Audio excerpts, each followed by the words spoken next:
अस्सलामुअलैकुम नाज़रीन, मैं हूं राजा लियाकत और आप देख रहे हैं अज़कार न्यूज़ के प्रोग्राम कैपिटल क्राइम को। इन दिनों बड़ी ज़बरदस्त किस्म की अपॉइंटमेंट्स हो रही हैं। कुछ लोग कह रहे हैं इलेक्शन होंगे, कुछ कहते हैं नहीं होंगे, लेकिन जो इस वक्त दादी बैठे हैं उनका तो बिल्कुल कोई मूड नहीं है।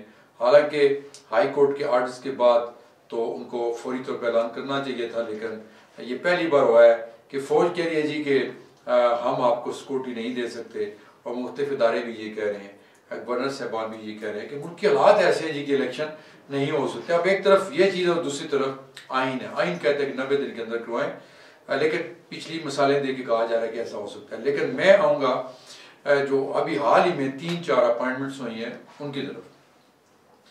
पिंडी में थे सिटी पुलिस ऑफिसर शहजाद साहब, सैयद शहजाद बुखारी साहब। उन्होंने कुछ 10-15 दिन पहले एक बड़ी धुआंधार प्रेस कॉन्फ्रेंस की थी जिसमें मैं ऑलरेडी प्रोग्राम कर चुका हूँ।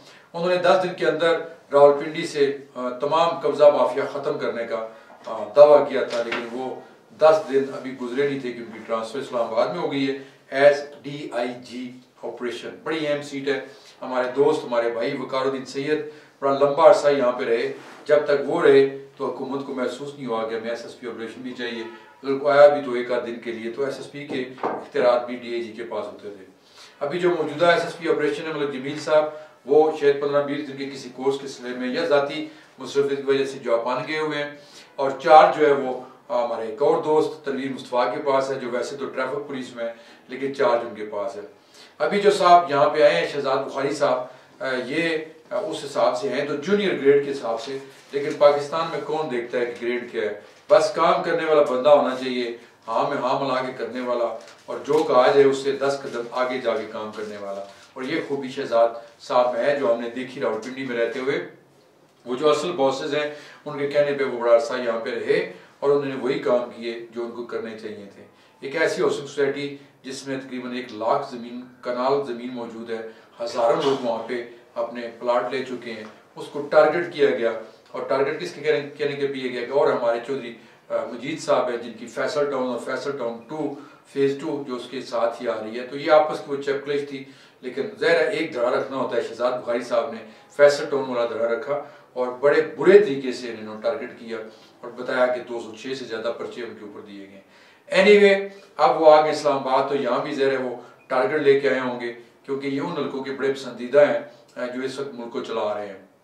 और यहाँ पे जो DIG थे सुहेल चट्ठा साहब, उनके बारे में तो बहुत सारी कहानियाँ चल रही हैं कि उन्होंने कितने पंजाब में पुलिस मुकाबले किए, जैली पुलिस मुकाबले जो होते हैं मुबैना, उसमें बहुत सारे लोगों को उन्होंने पार किया शहबाज शरीफ के दौर में। लेकिन जब PTI की गवर्नमेंट आई थी तो ये यहाँ से चले गए थे बाहर। मैं फरार नहीं कहूँगा, बाहर चले गए थे और काफ़ी अर्सा बाहर रहे। और उसके बाद वो यहाँ पे बड़ा अच्छा काम कर रहे थे माशाल्लाह।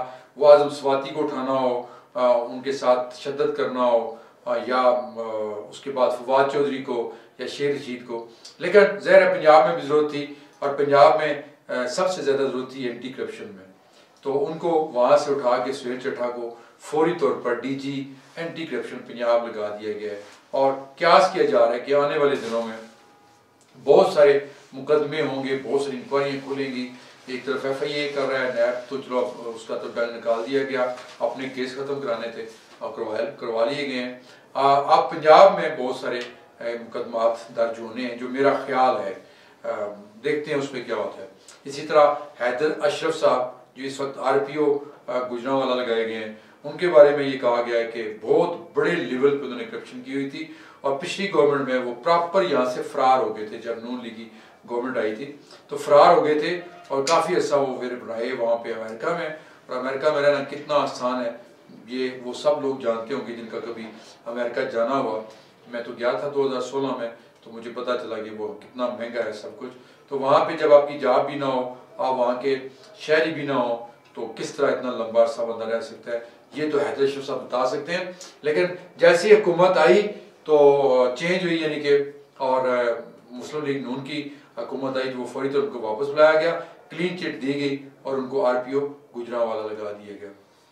तो ये हालात चल रहे हैं। एक और अपॉइंटमेंट जो हुई अभी कुछ दिन पहले, वो सिंध से एंटी करप्शन पुलिस जो है, वहाँ से एक सूफी अब्दुल हफीज चाचड़ को यहाँ पे इस्लामाबाद डेपुटेशन पे लगाया गया है। हालांकि इससे पहले एक लेटर जारी हुआ था कि मुख्तलिफ डिपार्टमेंट से, जिसमें से नेशनल हाईवे मोटरवे पुलिस और नैब और इधर से लिए जा रहे थे लोग, तो कहा गया था कि इनको ना लिया जाए, अगर लेना बहुत ज़रूरी हो तो सिर्फ एडमिनिस्ट्रेशन में रखा जाए, इन्वेस्टिगेशन में इनको ना लाया जाए।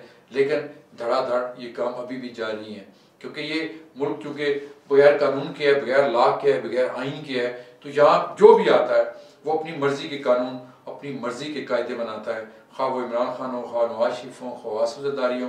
तो ये जो सूफी हफीज़ साहब को लगाया गया है, ये सुना है कि ज़रदारी साहब के ख़ास बंदे हैं और किसी ख़ास मकसद के और लोग भी सिंध से यहाँ पे ट्रांसफ़र किए जा रहे हैं मुख्तलिफ इदारों में, उनके बारे में आपको बताया जाएगा। अपनी दुआ में याद रखिएगा, फिर आते हैं किसी अच्छे प्रोग्राम के साथ। अल्लाह हाफिज़।